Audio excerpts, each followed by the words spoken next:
some noise. Ladies and gentlemen, make some noise.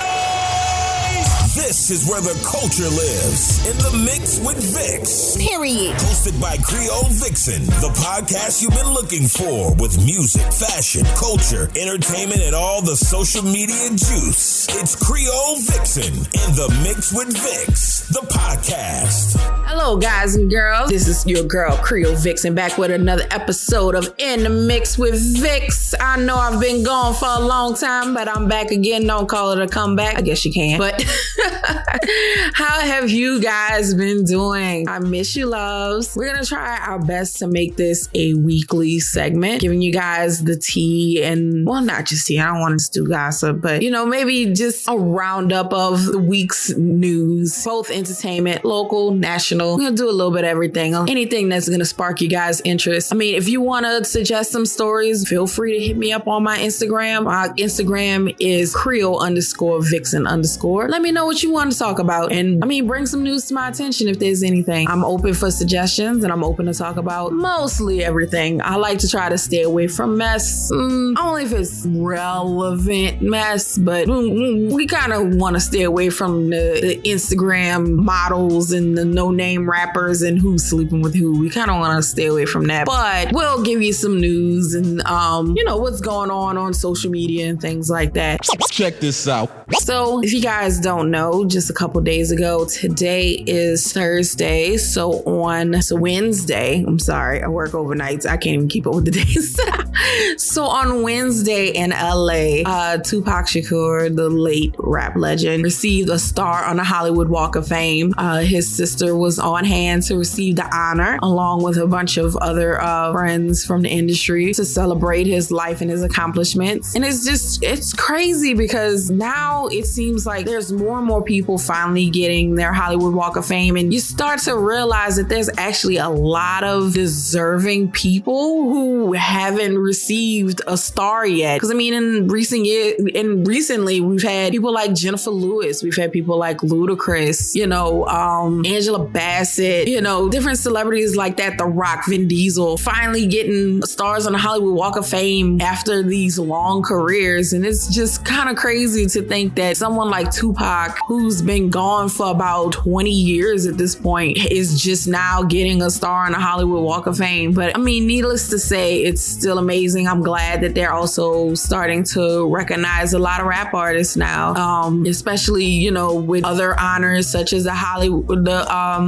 Rock and Roll Hall of Fame, where recently, if I pull up the list of this year's inductees, one big inductee is Missy Elliott, which has had a long career. But I also learned that one of the requirements for the Rock and Roll Hall of Fame is your first album had to have come out at least 20 years ago. So, I mean, Missy was a big part of my growing up. So the idea that her first album came out more than 20 years ago obviously ages me.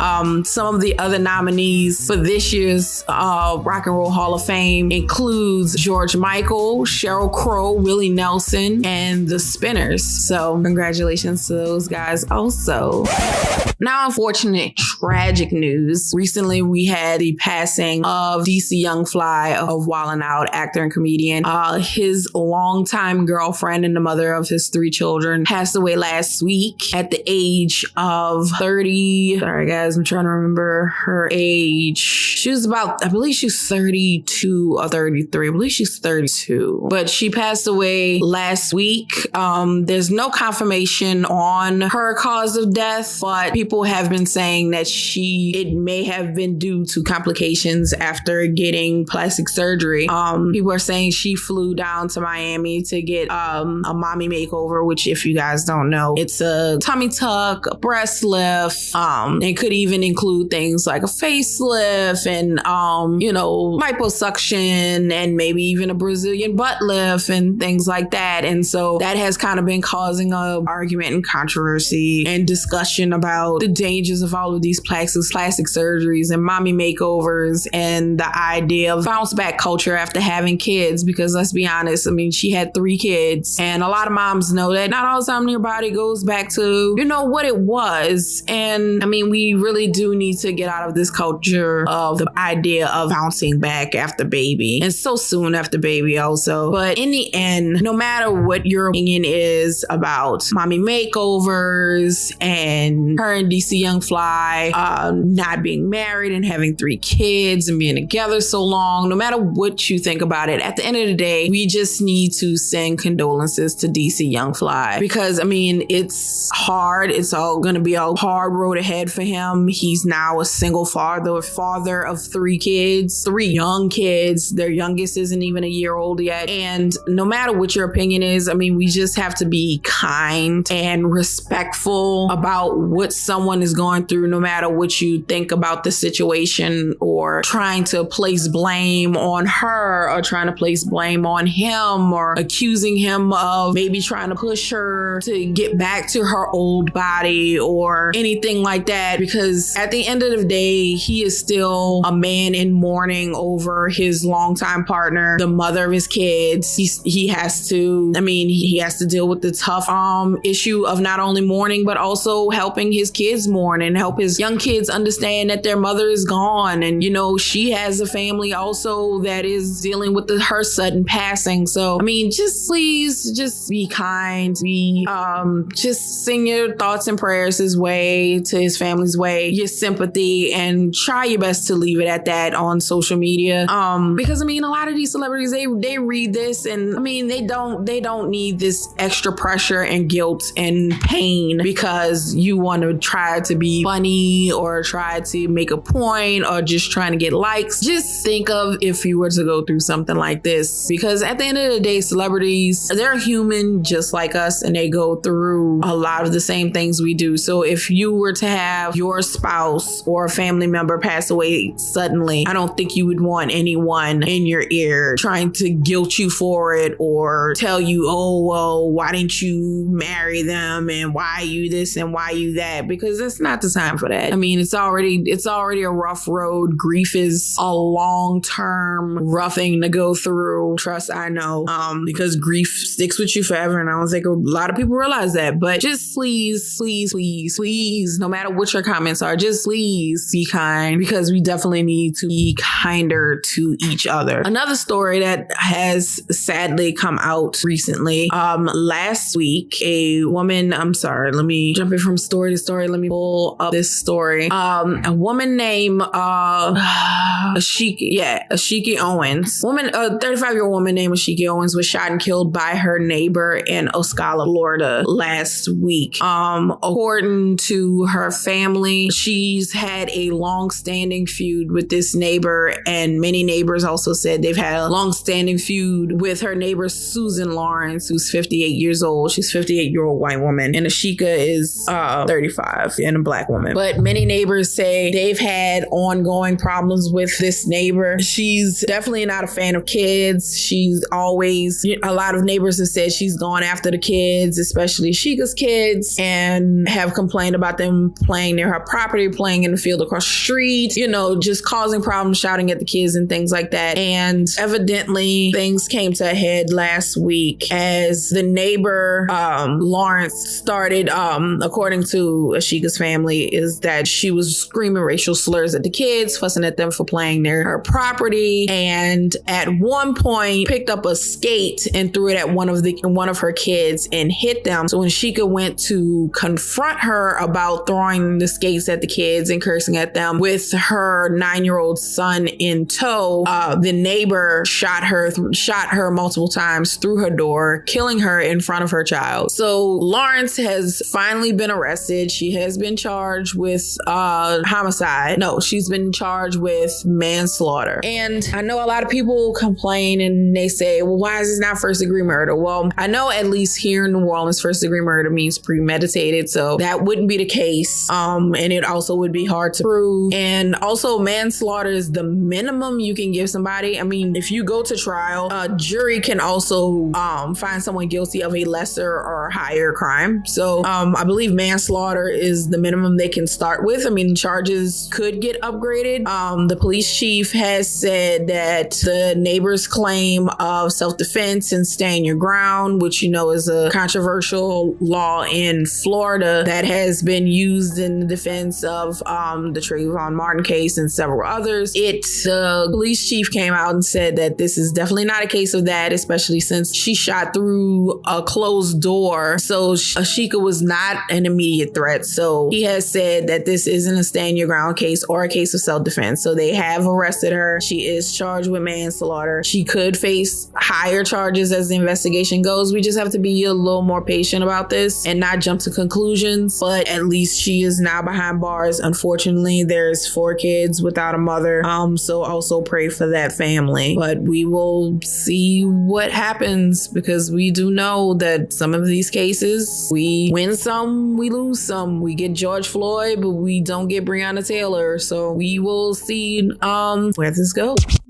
We're here in New Orleans. For those of us who are interested and those of us who have grown up here as kids, we all enjoyed our field trips back in the day to the Aquarium of the Americas. And for the past couple of months, it has been closed. I know I have a lot of friends with children who had been disappointed and was like, but I wanted to take my kids to the aquarium during Christmas break. Well, just in time for the start of summer, the aquarium is now back open, as well as the Insectarium. They have merged into one building. They have added another wing to the aquarium and added the Insectarium. I haven't been able to see it yet, but it opened just today. Like I said, today is Thursday, June 8th. And so it reopened to the public today. So if you get a chance, go over and see what's new. There's apparently some new exhibits to the Insectarium. There's also some updates to some of the original exhibits at the aquarium. They've also changed the flow and where the entrance is and different things like that. So if you get a chance, go head out, go check that out,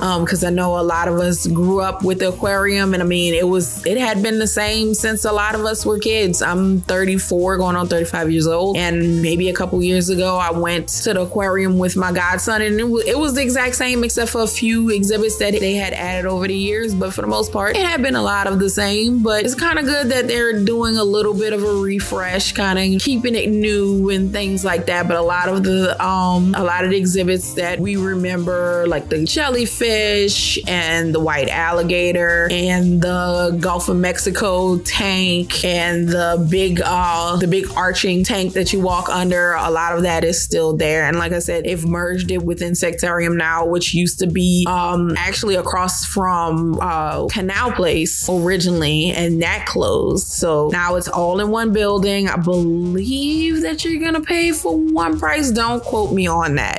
But yeah, I think it's pretty cool that it's finally getting an upgrade. I mean, the zoo has gone through multiple upgrades with them adding Cool Zoo and a bunch of new exhibits. So it definitely was time for the aquarium to get an upgrade. So it's pretty amazing that we finally get a few updates. But I mean, once again, if you're in town, if you're visiting, or if you're a local, I mean, go check it out. It's a whole new experience. And then as a preview, this weekend is Pride weekend. My coworker definitely keeps reminding me of this. He definitely has already taken off. He is absolutely ready, but this weekend is Pride weekend, so we'll be having parades and numerous events around the city. And if you know New Orleans, I can't sit here and list off exactly what's gonna go on, because it's not, you already know here in New Orleans, it's not gonna be one event. Every single bar on Bourbon Street is gonna have something. There's gonna be an enormous parade through the French Quarter, and every place in the Marigny, Frenchman, and Bourbon, and Royal, and Decatur, and Cafe Du Monde, and wherever is gonna be throwing different Pride events and concerts and costume contests. You name it, it's gonna happen. You already know here in New Orleans, if we have a reason to party, we're gonna party for whoever it is. Well, most, certain people, we let them celebrate their own thing. But for the most part, we celebrate love and inclusivity here in New Orleans. So any reason to have a big party, we're gonna have it. And even though Pride nationally around the world, June is Pride, the official Pride month. We do know here in New Orleans, our biggest Pride festival is actually Southern Decadence. So if you ever get a chance to come in town for Labor Day weekend, because it's Labor Day weekend every year, please come down Labor Day weekend for Decadence Fest. It will blow your mind because it's almost a second carnival for the LGBTQIA plus community, because it has over the top costume contests that almost rivals like Caribbean Carnival with big feathers and gorgeous gowns and headpieces and makeup and over the top drag shows. I remember years ago, my aunt came in town for Labor Day to visit us from Atlanta, and she was wondering why there was so many people in town and what was going on and if there was anything going on. And my mom said, Southern Decadence is this weekend. And she told me and my sister, since I was old enough to drive, to bring her down to the French Quarter to see Southern Decadence. And she had a blast. She took hundreds of pictures, had me and my sister take pictures of her with almost every person she saw in a costume, a gorgeous gown, a big headpiece, just any and everybody, and just took hundreds and hundreds of pictures and made sure she took it back to Atlanta and just bragged on the fact that Southern Decadence Fest definitely rivals most Pride parades and Pride events elsewhere. But we kind of keep it on us compared to Southern Decadence. Pride Month is a little bit on a lower scale, but it's still a big to do here in New Orleans. We pull out the floats, we pull out the costumes, the outfits. So definitely come down for Pride this weekend, and definitely, if you can, come back down for Southern Decadence on Labor Day weekend. I promise you will not regret it. But as of right now, I'm going to keep things short. We're going to try to keep this whole thing going. We're going to try to make this a weekly thing, and it's going to be these little short little hits. So,